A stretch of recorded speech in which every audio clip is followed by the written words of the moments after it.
Bienvenue dans cette vidéo et bienvenue sur mon balcon, le balcon du Airbnb où je me trouve ici à Chiang Mai en Thaïlande. Je m'appelle Laura, je suis coach somatique et professeure de yoga informé trauma. Et aujourd'hui j'avais envie d'adresser une thématique qui est sans doute controversée, qui va peut-être déranger certaines personnes.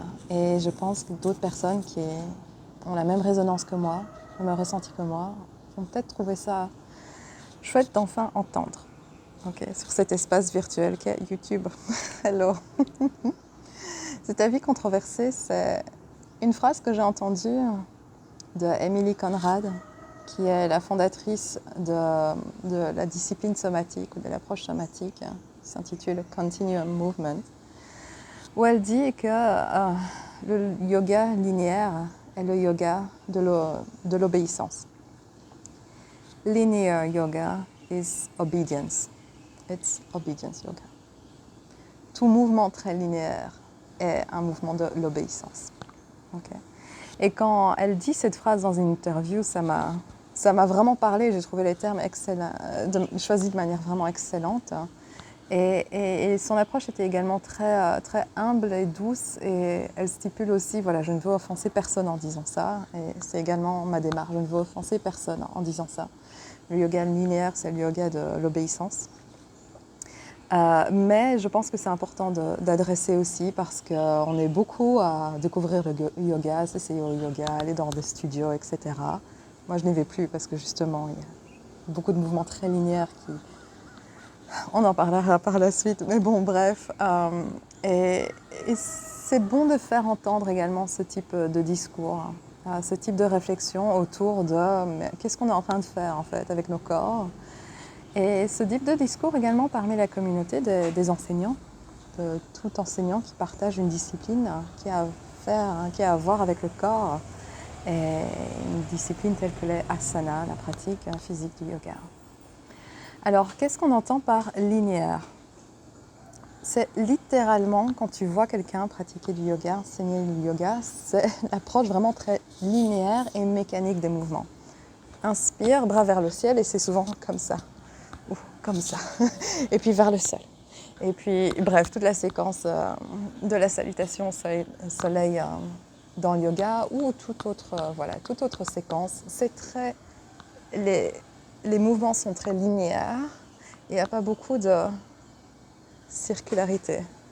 Là, typiquement, quand j'inspire, je monte les bras vers le ciel. Il y a un déroulé dans mon mouvement qui permet de commencer à toucher à d'autres dimensions du corps et d'engager le corps de manière différente. Dans les mouvements très linéaires, on est dans une approche très mécanique du corps et plus tellement organique. Parce que dès qu'on s'intéresse à l'organicité du corps, sa dimension organique, on approche et on touche directement la fluidité de notre corps fluide.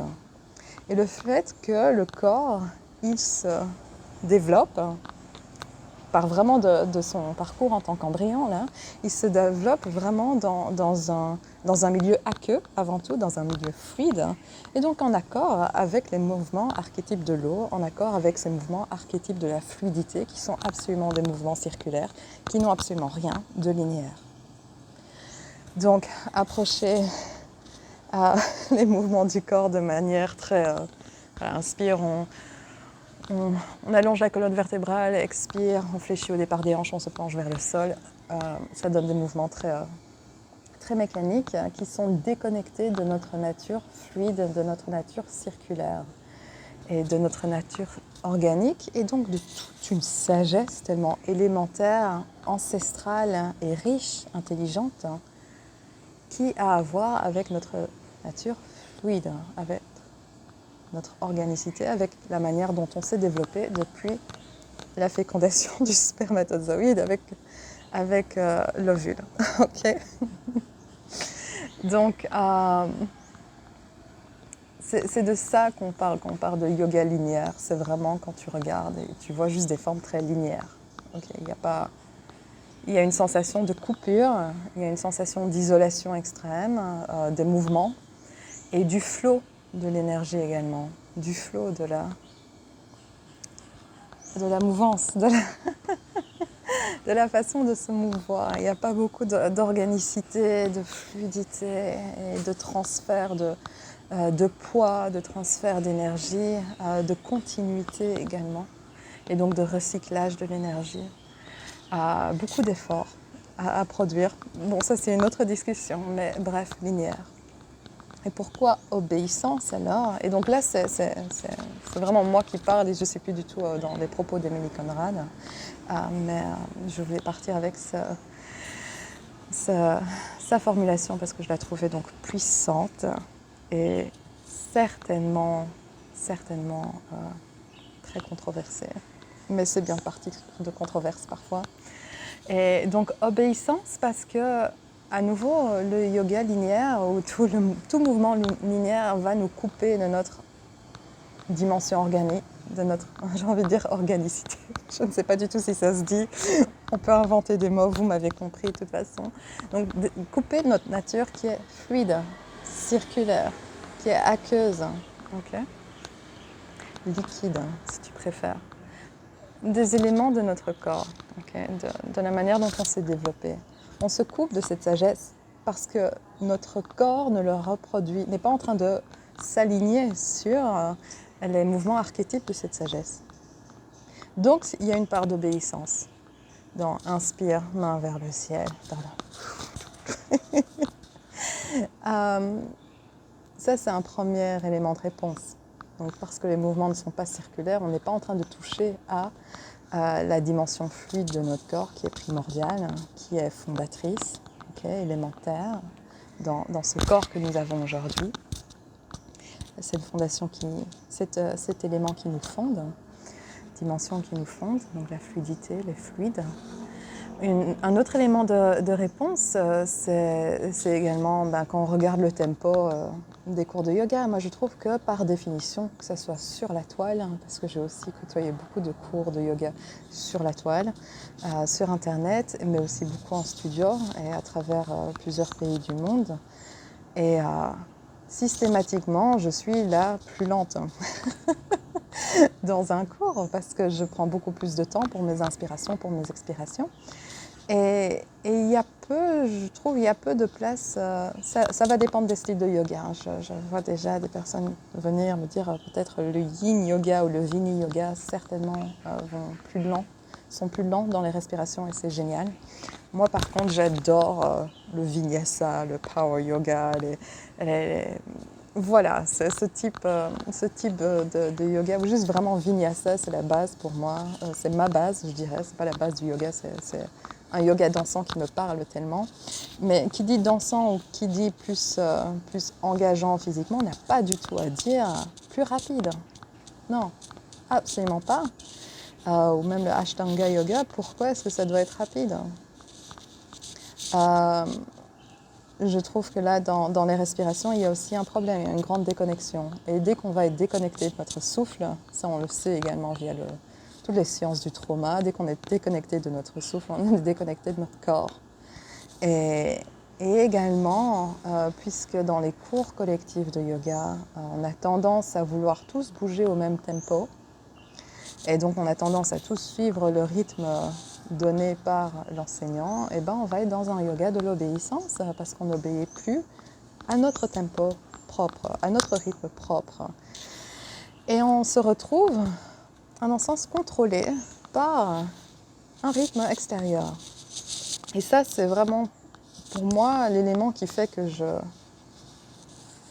j'ai très peu trouvé dans mon expérience des cours de yoga, et ça fait maintenant 10 ans.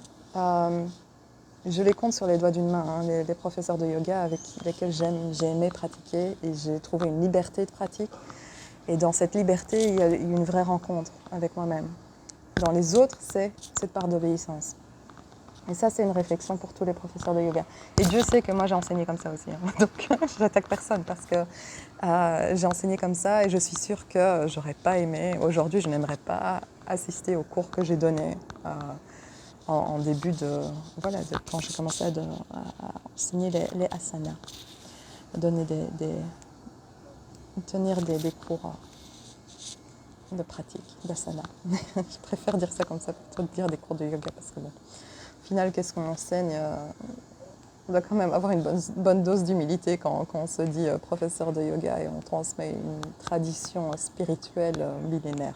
Il y a vraiment quelque chose qui est toujours un petit peu bizarre pour moi. Donc je préfère toujours dire en fait que je suis coach somatique, que je transmets le mouvement via la tradition via les asanas, via le qigong, ce genre de choses, via des mouvements d'inspiration yoga, d'inspiration qigong. Mais bon, ça c'est personnel et à nouveau je digresse, hein, c'est une digression. Et ça que je voulais dire, donc, c'est ce rapport au souffle et la volonté d'avoir une pratique où on est tous en train de faire la même chose. Et là, c'est une autre forme d'empêchement de notre souveraineté en fait. Et c'est pas la souveraineté de l'ego, c'est pas la souveraineté de ce petit soi. Ah, moi je préfère faire comme ceci. Non, c'est la souveraineté du corps et de l'intelligence somatique, c'est la souveraineté du soma, de notre corps de vie.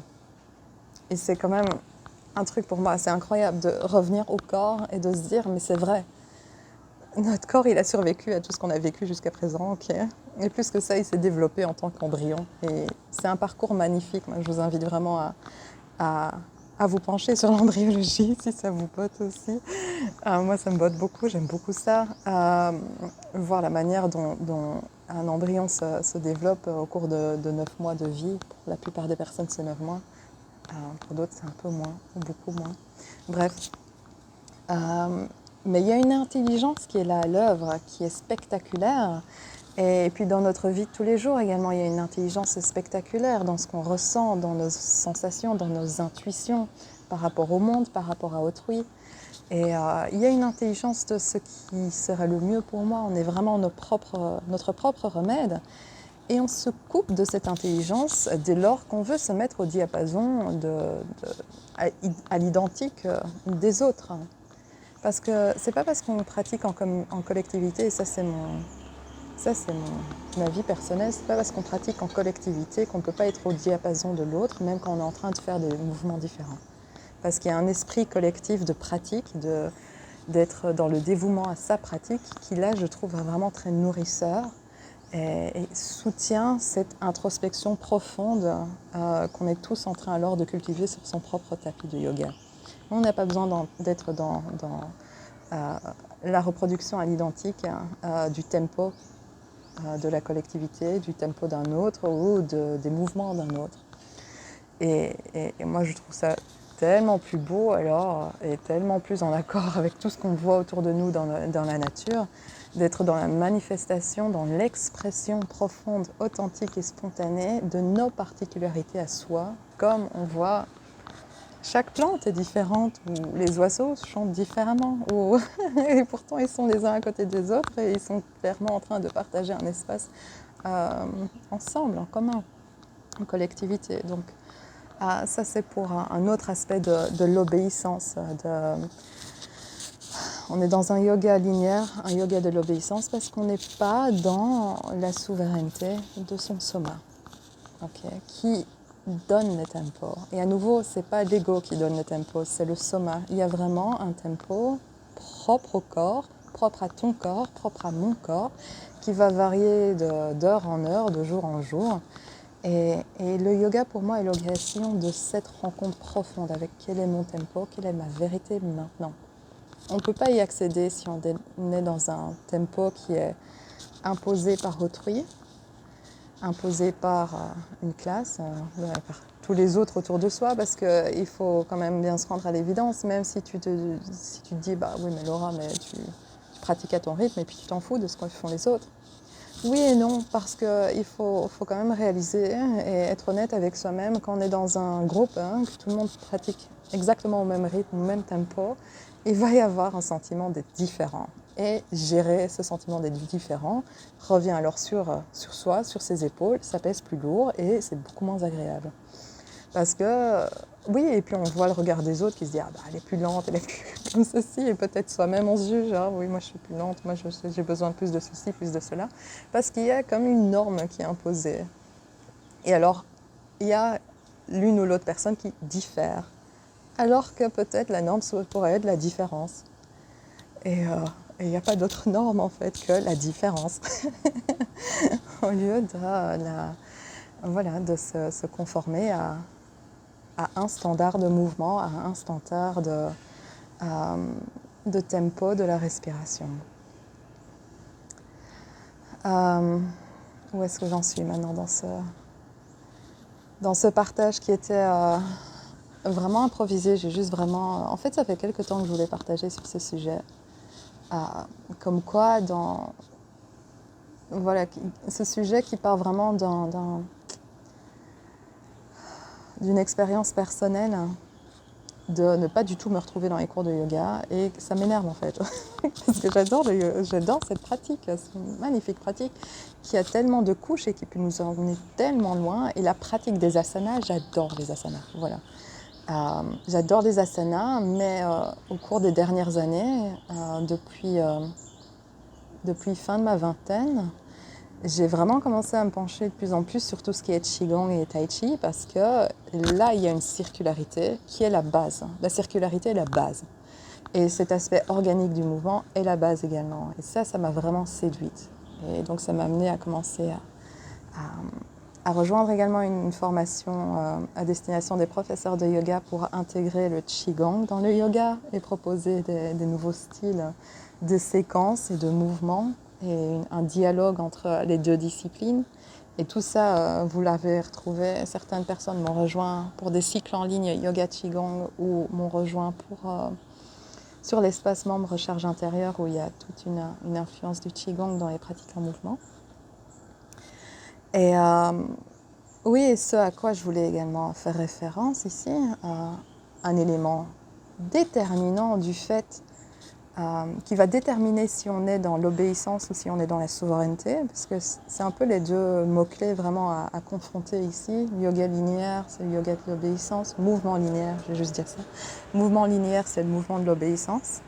Mouvement organique, c'est le mouvement de la souveraineté, parce qu'on retourne à son soma. Là où on sait qu'on est vraiment en train de cultiver l'organicité, si on adopte ce mot, ou si ce mot existe, l'organicité ou la souveraineté, c'est est-ce qu'on est en train de cultiver notre sens de l'interoception. Okay. Donc l'interoception, c'est un terme qu'on retrouve depuis toute l'émergence de tout ce qui est trauma, recherche sur le trauma, la régulation, le système nerveux. L'interoception fait référence à donc intérieur, réception, c'est l'idée c'est un sens. Okay. Le sens de ce qui se passe à l'intérieur de soi.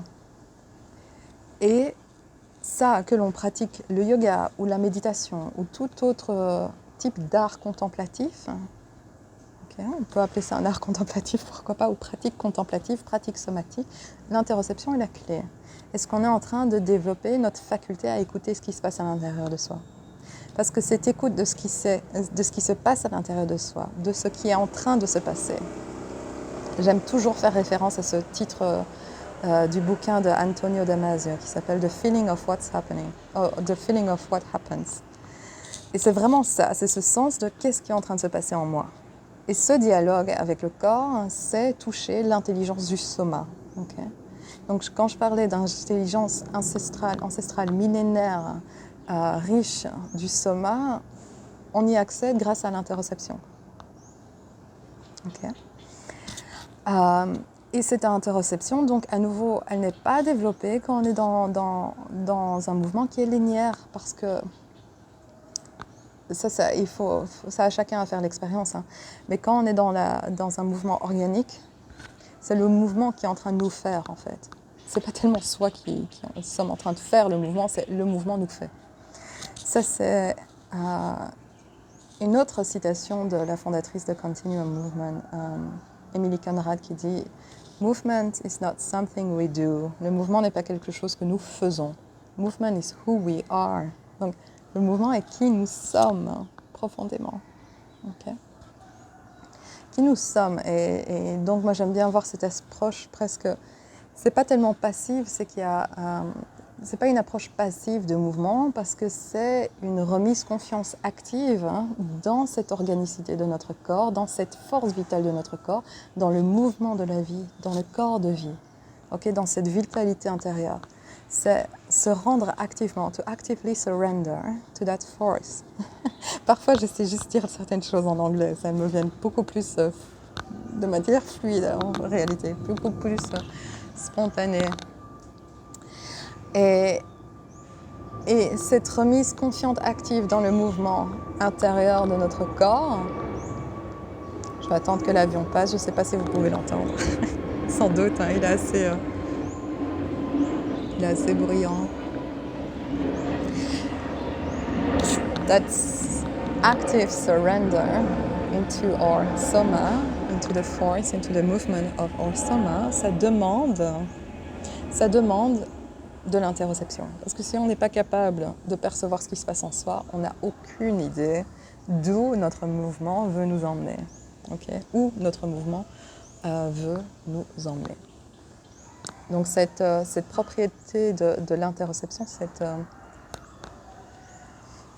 en fait, ça doit être une invitation. Et c'est pour ça que j'espère qu'il y a des professeurs de yoga qui regardent cette vidéo et qui ne connaissent pas peut-être. Il y a des professeurs de yoga qui, comme moi, ont suivi une formation trauma-informed ou qui ont suivi des formations, des cours dans toute cette discipline qui émerge depuis quelques années déjà, de trauma-informed, de sciences de la régulation du système nerveux, de sciences des traumas, et qui rencontrent tous ces termes, proprioception, nociception, interoception, et qui voient vraiment la haute importance de fournir des cours où la personne est renvoyée à elle-même plutôt qu'être dans un mouvement d'obéissance, de copie à l'identique, d'être dans la conscience portée hors de soi, dans le corps de l'enseignant ou dans ce que l'on voit de ce qui nous entoure et dans la reproduction de ça à l'identique.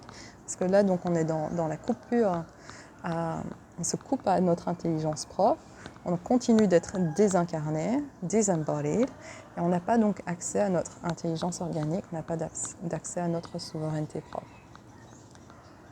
Okay. Donc, cet intérêt de l'interoception, cette exigence, j'espère inviter vraiment, s'il y a des professeurs de yoga qui regardent cette vidéo et qui n'avaient peut-être pas encore rencontré ces termes ou qui les avaient déjà un peu entendus mais ne savaient pas trop à quoi ça renvoie.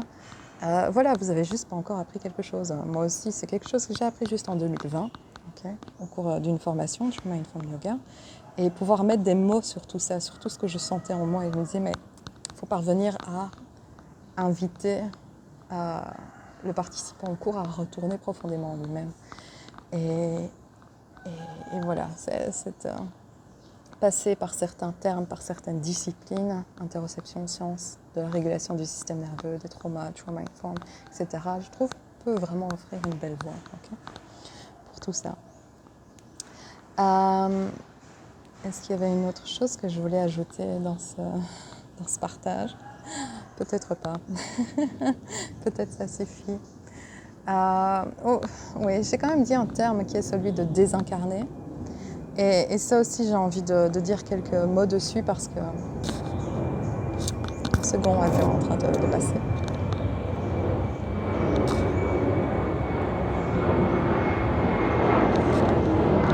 Oui, donc tu l'as deviné, je suis pas loin de l'aéroport de Chiang Mai. Hein. Tu l'auras deviné. Ouais. Mais l'endroit est tellement beau ici que c'est pas grave, ça en vaut la peine. On est au pied de Doi Suthep ici, au pied des collines, c'est trop beau. Bref. Alors, oui, sur cette question de pratiquer de manière désincarnée.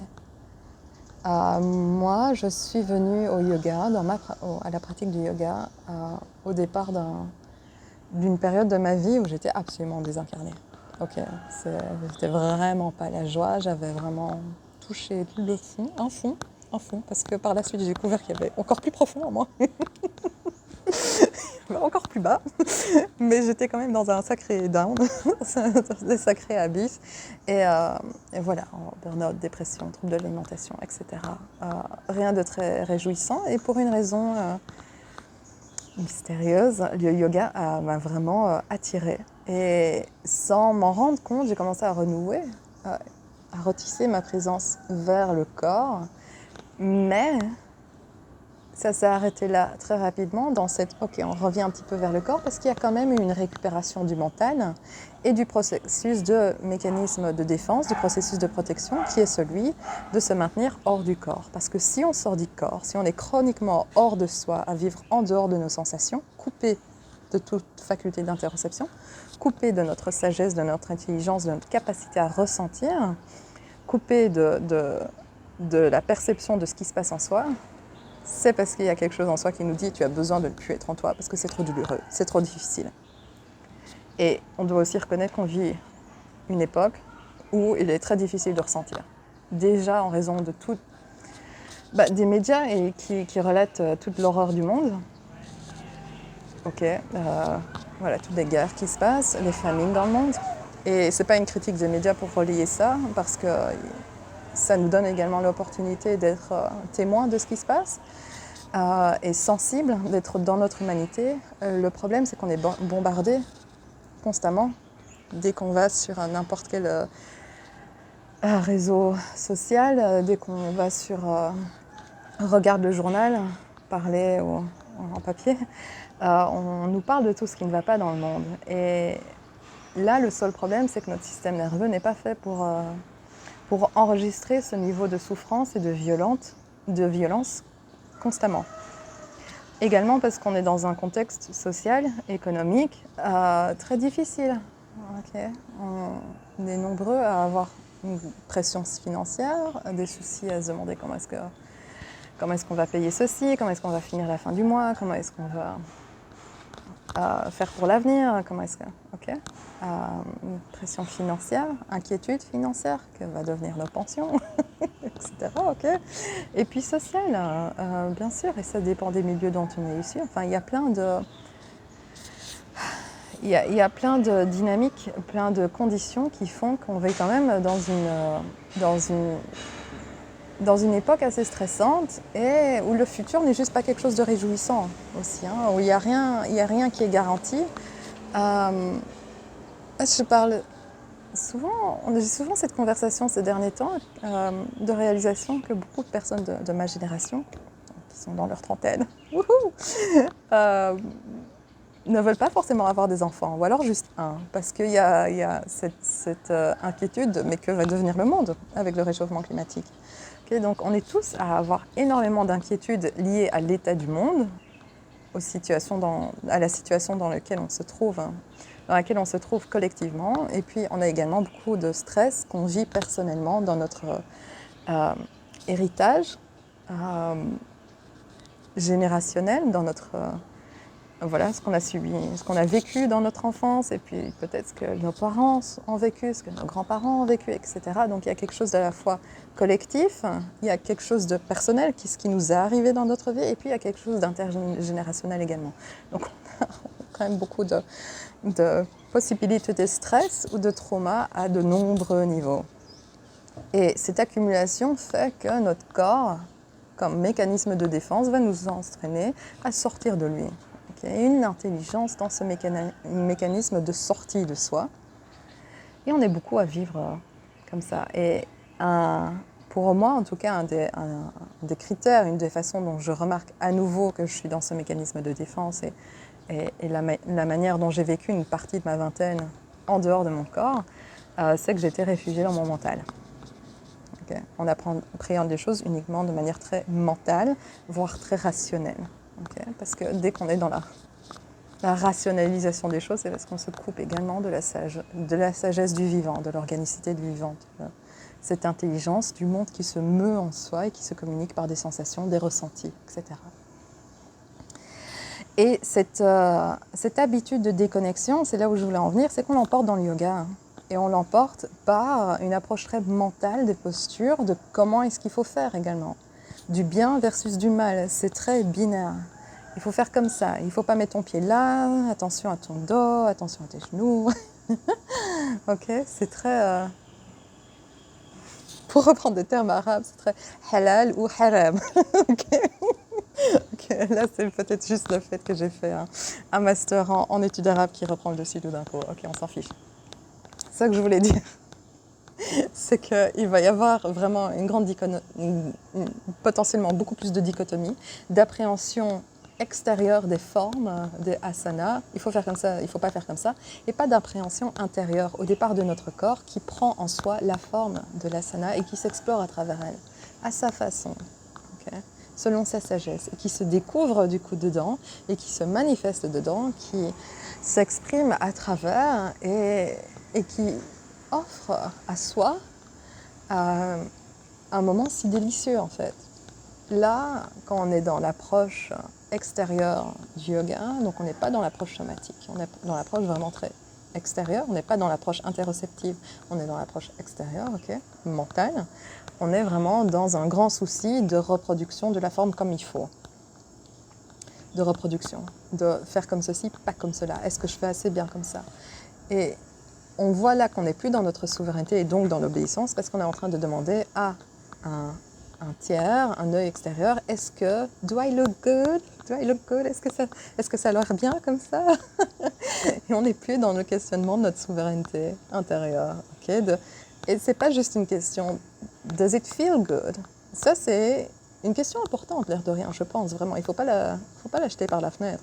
Mais c'est ressentir encore plus. C'est comment est-ce que je respire dans mes poumons dans cette posture? Est-ce qu'il y a une compression quelque part? Est-ce que ça semble un peu non pas adéquat? C'est quelque chose qui est un petit peu là. It's not right. It doesn't feel that right for my body. It feels a bit more right. Ça me semble un petit peu plus soutenu d'être ici. Et peut-être que de l'extérieur, it doesn't look that good.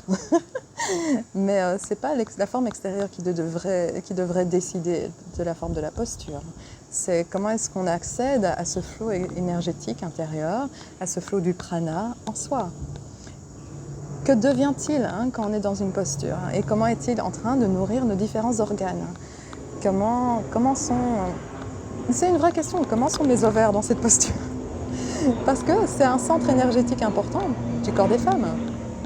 Ou comment est-ce que peut-être Trikonasana peut venir vraiment soutenir et presque faire un massage de l'intérieur à mon foie, ok?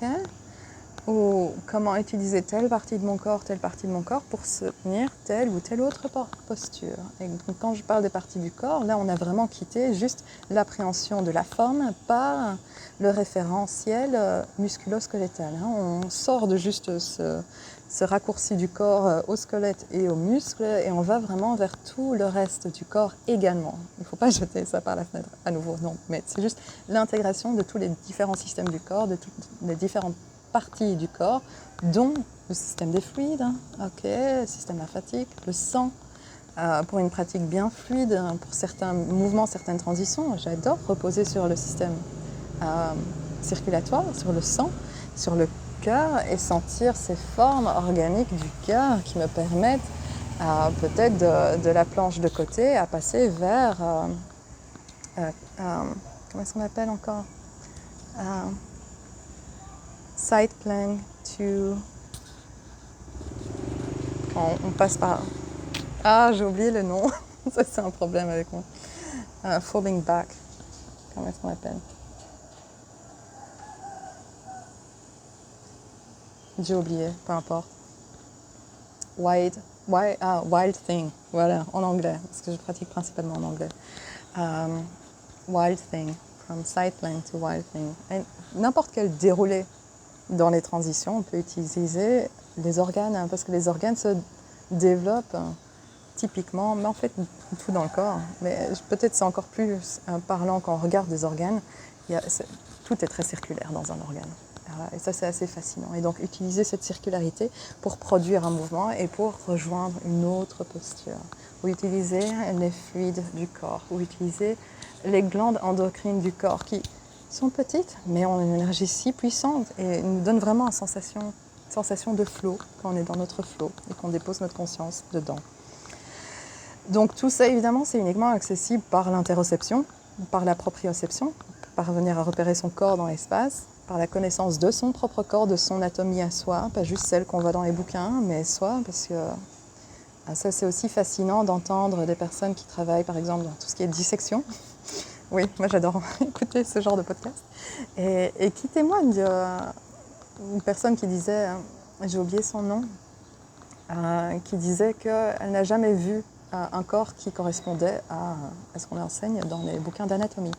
Donc connaître son anatomie à soi, l'explorer par la respiration, l'explorer par la contemplation du corps, par toute méditation somatique. Et moi, je propose vraiment, j'invite vraiment tout le monde qui ne se retrouve pas dans les cours de yoga. Si tu aimes ta pratique, écoute, enjoy, have fun, really have fun. C'est important dans la vie, to have some fun, vraiment. Mais voilà, si toi, comme moi, tu as l'impression d'un manque, de quelque chose qui ne va pas assez loin, penche-toi là-dessus, explore-toi somatiquement. Tu peux le faire avec moi sur l'espace membre Recherche intérieure ou via mes autres cours ou via n'importe quelle autre personne qui parle français ou anglais ou la langue de ton choix qui partage également cette approche de retour somatique à son organicité, à son corps de vie, à l'intelligence qui se meut en soi et qui nous met en mouvement. Et voilà, et si tu le fais, dis-moi comment ça se passe pour toi. Et je serais ravie d'échanger, ravie de voir où est-ce que tu arrives dans tes contemplations propres, parce qu'au final, c'est ça qu'on fait, on chemine sur notre propre chemin, chacun. Et vraiment, avec cette vidéo, je voulais juste t'inviter à juste continuer à cheminer sur ton chemin, toi, surtout que ce soit le tien en fait, pas celui d'un autre, que ce soit ton chemin de la souveraineté, okay, de ton corps de vie, et de ton organicité, et de ton mouvement. Et il n'y a rien qui me ravit plus au cours de mes cours, de voir, quand je donne des cours en personne, de voir des personnes qui sont dans leur flow. Oh là là là là, c'est juste même délicieux pour la personne qui regarde. Oh, ça a l'air trop bon, ça a l'air génial. Et juste pouvoir être témoin de l'organicité de chacun, de la force vitale qui se meut en chacun, c'est beau, c'est un beau moment. Donc, je t'invite à être magnifique toi aussi à travers les mouvements de ton corps, qui seront magnifiques dès lors qu'ils sont profondément les tiens. Et je vais m'arrêter là-dessus. On se retrouve bientôt pour la prochaine vidéo. Prends soin de toi.